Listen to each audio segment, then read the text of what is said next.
요한복음은 참 오묘한 말씀입니다. 바다처럼 넓고 깊고 또 산처럼 높다 하겠습니다. 그래서 저는 전도할 때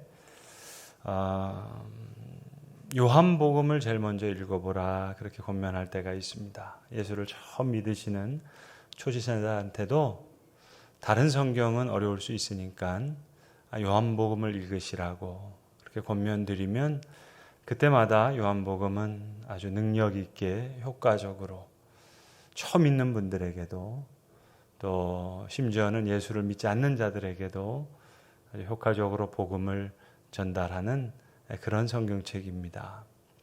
그러나 동시에 평생 요한복음을 연구하는 연구자들에게도 요한복음은 어려운 성경으로 잘 알려져 있습니다. 마치 음악을 연주하는 연주자들이 바하의 음악을 대하듯이 베토벤의 음악을 대하면 참 깊고 깊이가 깊어서 어렵다 표현하듯이 꼭 요한복음이 그렇습니다. 저희는 오늘까지 5주에 걸쳐서 요한복음을 좀 색다르게 조명해 봤습니다. 만약 요한복음을 처음 읽었던 독자들이 있었다면 그 독자는 아마도 요한교회의 교우들이 아니었을까 하는 그 생각을 가정으로 해서 요한의 신앙 공동체는 어떤 모습을 가지고 있었을까? 그 관점에서 5주간 동안 말씀을 생각했습니다. 오늘 여러분들에게 요한복음 연구자들만이 사용하는 하나의 용어를 알려드리고 함께 생각을 나누고자 합니다. 영어로 어떤 느낌을 풍긴다, 인상을 풍긴다, 암시하다 그런 동사를 imply라는 말을 씁니다. 근데 implied 하면 형용사가 됩니다.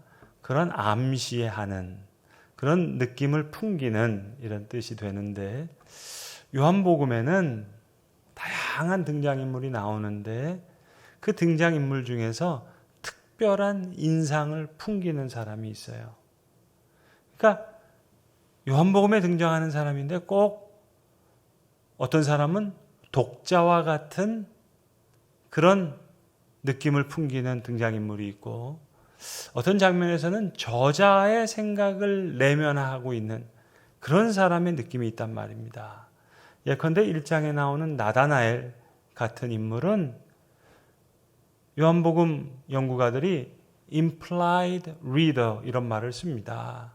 뭔가 그 독자 같은 그런 느낌을 풍긴다는 거예요. 그리고 4장에 나오는 그 사마리아 여인이라든지 9장에 나오는 실로암 병자 그 하는 말 중에 저자가 하고 싶은 그 생각, 인상을 같이 풍겨요.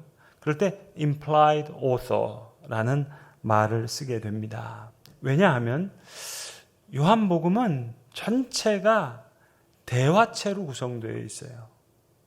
그러니까 대사입니다. 저자의 지문과 같은 내용이 없고 다 등장인물들이 수많은 등장인물들이 대화를 나누는 대화로 되어 있어요. 그런데 그 대화의 대사 중에 저자의 생각이 드러나는 혹은 독자의 상황을 가지고 있는 그런 대화들이 있거든요.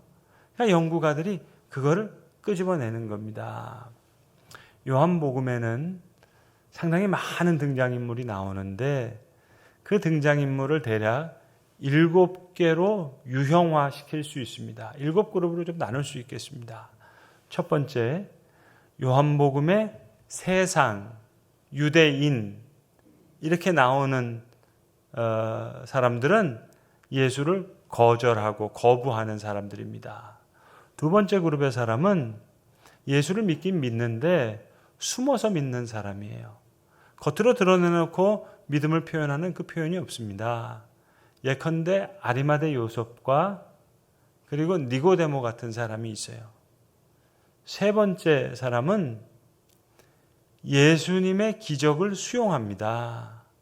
그런데 예수를 따르지는 않아요. 예를 들어 그 베데스다 연못에서 고침받은 사람, 예수님 기적은 믿어요. 그러나 예수를 따르는 사람은 아니에요. 요한복음에서는.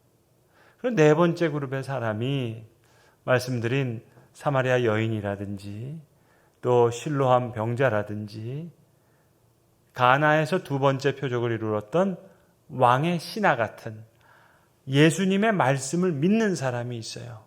예수님의 말씀을 믿고 그 믿는 믿음을 예수님께서 칭찬해 주세요. 이런 사람들 중에 implied author, 그 저자가 하고 싶은 이야기를 대신 해주는 그런 인상을 풍기는 등장인물들이 있습니다. 다섯 번째 인물 유형은 오해에도 불구하고 예수님을 따르는 제자들이에요. 예를 들어서 베드로나 도마 같은 사람이에요. 예수의 제자예요. 예수님 왜 십자가를 지는지 오해하고 있어요. 그럼에도 불구하고 헌신하면서 예수를 따라요. 도마는 예수의 부활에 대해서 의심을 가져요. 그러나 예수를 따라요. 이런 제자가 있고, 여섯 번째 그룹의 사람이 제일 모범적인 제자입니다. 예수의 품속에 있었던 예수께서 사랑하시는 제자. 그리고 일곱 번째는 변절자가 나옵니다. 가룟 유다와 같은 변절자지요. 이 외에도 요한복음에는 수많은 인물들이 나와요. 빌라도도 나와서 이상하게 많이 얘기를 많이 해요. 안나스와 가야바 얘기도 나오고, 그리고 이름 없는 여인들도 요한복음에 많이 등장합니다. 이런 등장인물을 통해서 요한복음은 이야기를 한다고요. 그러니까 요한복음은 저자와 독자만 있는 단순한 구조가 아닙니다. 오서와 리더만 있는 그런 단순한 구조가 아니라 사중적인 구조라고 하겠어요. 이 독자 안팎으로, 그리고 저자 안팎으로 implied author, implied reader라고 학자들이 부르는 그런 내포된 그 저자와 독자의 생각을 내면화하고 있는 그런 사람이 있어요.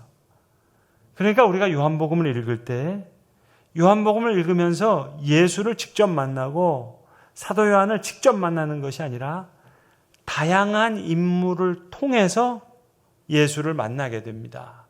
다양한 인물의 이야기 속에서 사랑하시는 제자의 믿음을 만나게 됩니다. 그래서 제가 여러 차례 요한복음이 요한계시록보다 훨씬 더 복잡한 구조를 갖고 있습니다 말씀드리는 이유가 바로 여기에 있습니다. 여러분, 우리가 영어로 저자라고 얘기할 땐 대개 두 가지 단어를 씁니다. author라는 저자라는 말도 쓰고, 그 다음에 기자라는 말도 씁니다. writer, 쓴 사람이에요. 그래서 우리가 다윗을 시편을 쓴 저자라고도 얘기하고 시편 기자라고도 얘기합니다. writer입니다. writer. 근데 요한계시록은 요한이 author이면서 writer예요. 동시에 반모섬에서 유배가 있다가 하나님이 보여주시는 환상을 봤어요. 주님의 음성을 들었어요. 그 계시의 말씀을 그가 적었어요. 그러니까 요한계시록에서는 요한이 author이고 writer예요. 헬라어도 읽어보시면 셈족어의 특징이 많이 나타납니다. 그런데 요한복음은 좀 달라요. 이걸 어떻게 쉽게 설명드릴 수 있을까 고민하다가, 여러분, 작년 제 설교랑 올해 설교 중에서 한 3주일 정도를 한번 비교해 보세요. 작년에 신년주일, 부활주일, 교회 창립주일에는 제가 원고 설교를 했어요. 원고 설교라는 건 뭐예요? 제가 적었죠. 제가 이 원고대로 설교하죠. 제가 전한 자이고 쓴 자고 쓴 원고를 쓴 사람이에요. 그런데 올해는 영상 설교를 했잖아요, 여러분. 신년 예배도 그렇고 부활주일도 그렇고 교회 창립주일도 했습니다. 그런데 이 영상 설교에는 여러 사람이 등장했어요. 예컨대 교회 창립주일 날 제가 곡에 가사를 썼어요. 얼굴 같은 뒷모습. 그리고 그 가사를 가지고 여러 성가대원들이 노래를 했어요.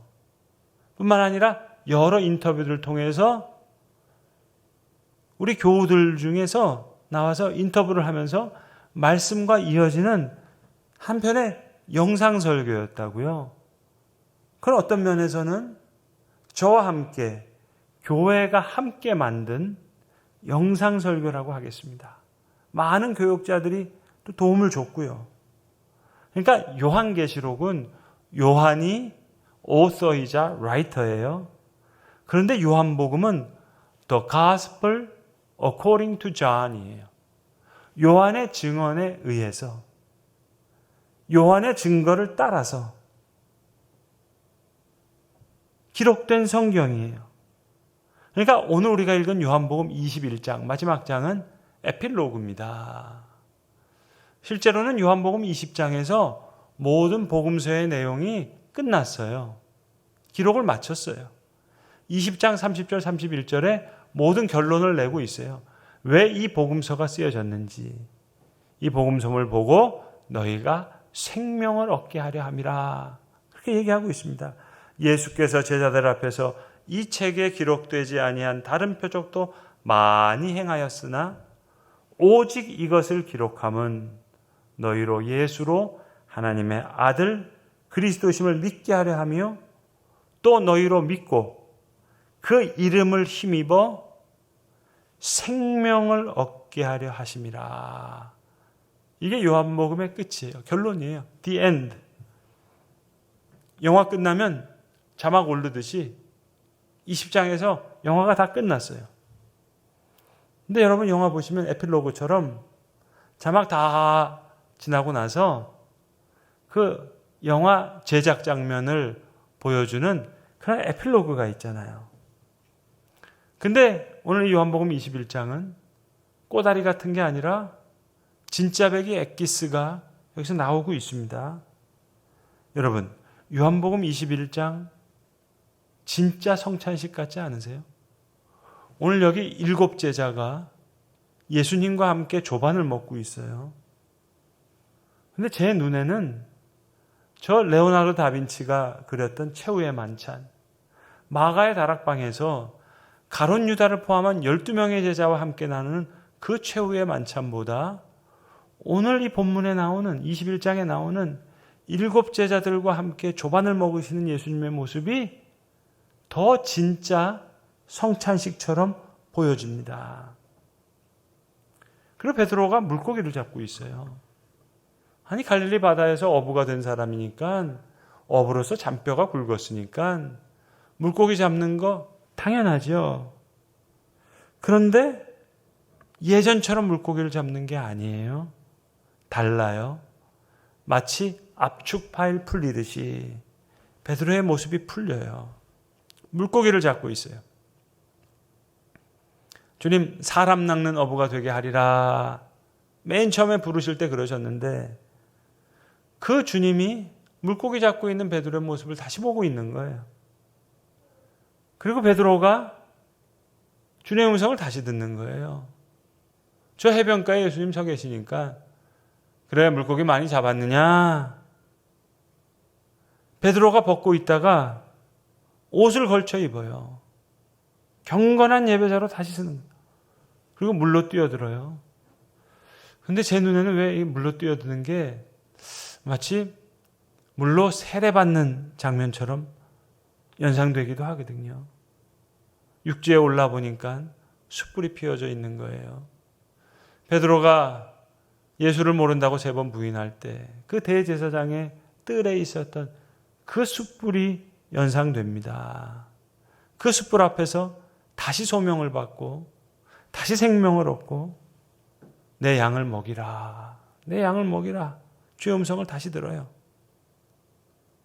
사람 낚는 어부가 되고 싶어요. 그러니까 153마리, 여기 물고기 잡아있는 그 숫자가 153마리다 나오는데 그 물고기가 물고기만으로는 보이지 않아요.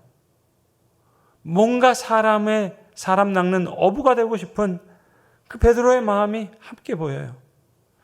그리고 베드로가 어떤 죽음으로 하나님께 영광 돌릴지가 여기 암시되어 있습니다. 그리고 마지막 장에 예수의 사랑하시는 제자의 죽음도 암시되고 있어요.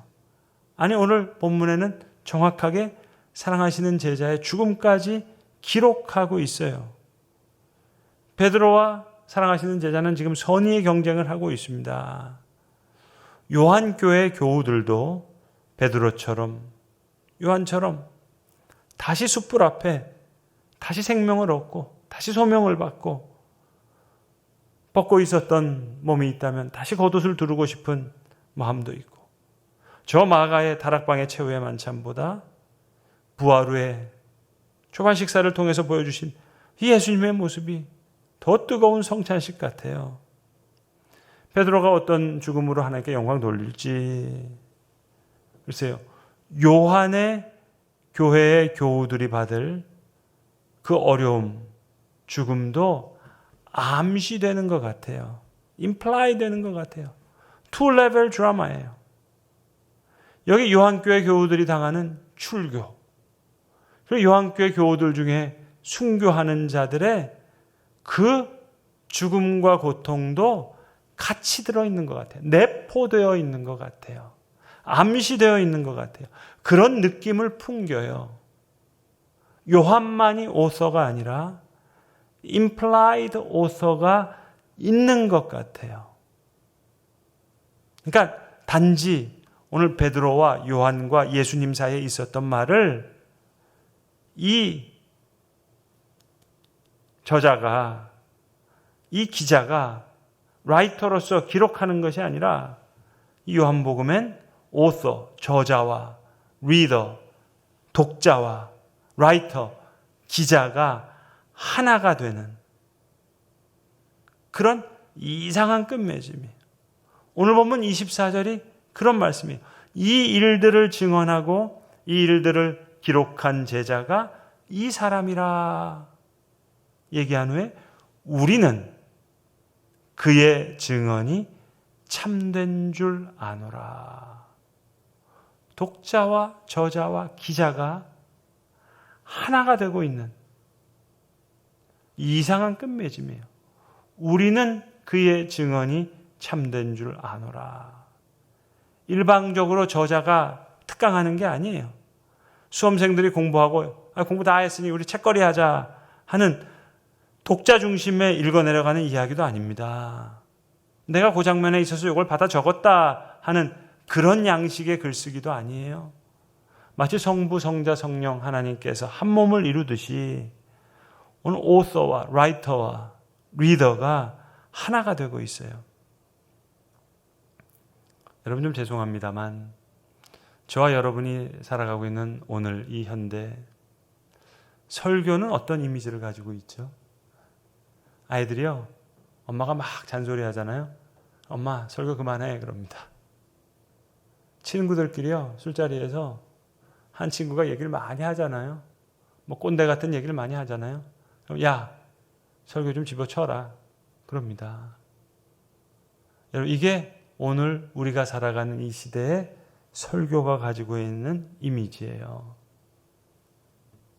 자, 설교자가 다윗에 대한 설교를 했어요. 아브라함에 대한 설교를 했어요. 베드로에 대한 설교를 했어요. 설교자가 따로 있고 듣는 자가 따로 있고 그 설교의 내용을 가진 등장인물들이 따로 있다면 설교 그만해야죠. 그런데 요한교회의 설교는 등장인물과 저자와 독자가 아주 긴밀하게 움직이고 있어요.